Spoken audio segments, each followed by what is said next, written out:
I've been surrounded by a vibrant community for a number of years. I've been online since 1992, really evoking community, or at least a sense of community, since 1996 on lockergnome.com.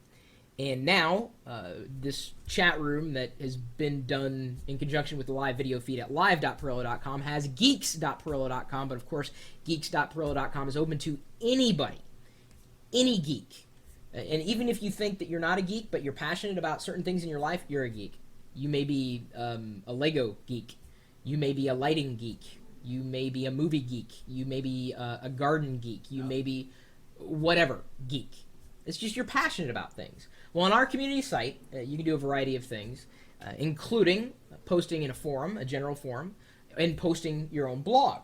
But there's some rules that I think are going to be good for guidelines, I should say, not really rules, to help keep you on track in being a good community member, as well as creating something worth looking at. And honestly, this is as much your website as it is mine. So take pride in what you're doing. So this first video that we're going to do specifically on some community tips, and this doesn't just apply to the community at geeks.pirillo.com, but really any community that you're involved in anywhere on the internet. So for specifically this video, I want to cover tips for better forum or blog posts. And the first one is lead with a strong headline. Sometimes it's a question, sometimes it's a statement that pulls people into reading what's inside that post. Single words or simple phrases are to be avoided in a headline if at all possible. Again, watch your capitalization. If you've never written a headline before, my suggestion is, look up how to write a headline, and if you don't know how, you're going to learn real quick because, my degree is in English education, and I don't care how old you are. If you're a functional member of our community, I am going to teach you. And you are going to learn, and trust me, it will benefit you. The younger you are, the faster you learn this, the better off you're going to be for the rest of your life. Now, of course, if you're my age or older and you're still not sure how to write a headline, yeah, it's a different story. Number 2, and this is a good guideline, remember your pugs. We're all pug owners. Punctuation, usage, grammar, and spelling in the content of the post. Again, punctuation, usage, grammar, spelling. This isn't a text message, and it isn't a Twitter post, okay? You don't just want to throw something out there that's a sentence long and expect to just have mountains and mountains of responses, or certainly people that are going to appreciate the direction that you're taking it.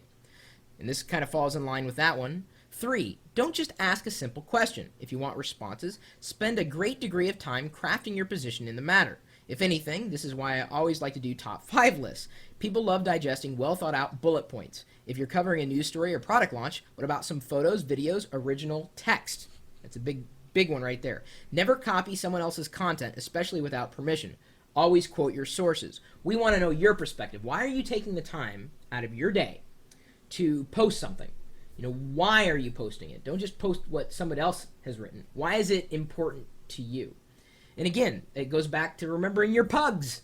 If you can't present this idea, this opinion, this news story, this whatever it is, in a clear, cohesive, constructive manner, you're really not going to gain any friends. And isn't that what all this social networking community stuff is all about? Finding people of like minds, or at least respecting people even if they have a different opinion.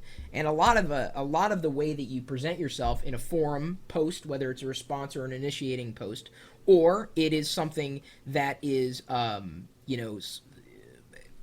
like a blog post where you want to take it into your own personal space, because on the website right now, at least our community, you can design your own profile and your own blog how you want to see it and how you want others to see it, and I'll get to that in another video. But it's very much true that if you're taking the time out of your day and you expect other people to take the time out of their day to look at what you're writing, make it something worth looking at. Number 4, if other community threads are started, active, or relevant, link to them. It's cross-discovery, not a competition. Now, we're going to have some healthy competitions as time goes on. For instance, this week, whoever's got the most popular blog post, and we know that in terms of traffic, we're watching statistics on the back end, whoever's got the most popular blog post is basically going to get the webcam for this coming week. But when it comes to a thread, either your own blog post or a forum post, If you link to others or relevant groups or relevant blog posts or relevant photos or videos throughout the network, that's discovery. Not only are you making connections that may not have already existed before, you're reaching out to friends that you know on the network or reaching out to friends that you'd like to make on the network. It's just about, discovering things together and really being a cohesive community. And I see a lot of communities don't exist that way. They exist in silos. A lot of these social networks are nothing more than silos. You're there to promote your own stuff and then you're out. Well, a community website and the construct of a community is really about working together and collaborating. And part of that is helping other people discover what you think is important on the network and possibly outside the network. So again, if you can link to other threads that are active or relevant, that is important. Number 5, you can write about anything, just own what you say. Don't treat opinions like facts and vice versa. If something's a rumor, treat it as a rumor. Claim it's a rumor. And it's nice, actually. I think, who was it? Someone last night had asserted that there was a rumor floating around, but it was just that sentence. I'm like, give me some relevance here. Where are the links? Where's the stories? And later on went back and filled that particular thread with those links. And that helped me at least understand why this was supposed to be important enough for me to pay attention to it at that point in time. So you can write about anything, just own what you say. And that's probably it. That's a big deal. Because again, this is your identity in the community. In a forum, in a group, in your blog, in your profile. You're going to hear me say that over and over and over again. But I believe that these are 5 solid tips for constructing better forum and certainly better blog posts, no matter where you happen to be on a forum or whether you happen to be on the blog or forum on this community or any community or maybe even in your own space. And so anyway, those are just some starting points, and I'm sure that list will continue to grow as we post this video with a permalink to pass along to existing community members and new community members so they have a better idea of what is expected, guidelines, kind of like a code of conduct when it comes to doing these things.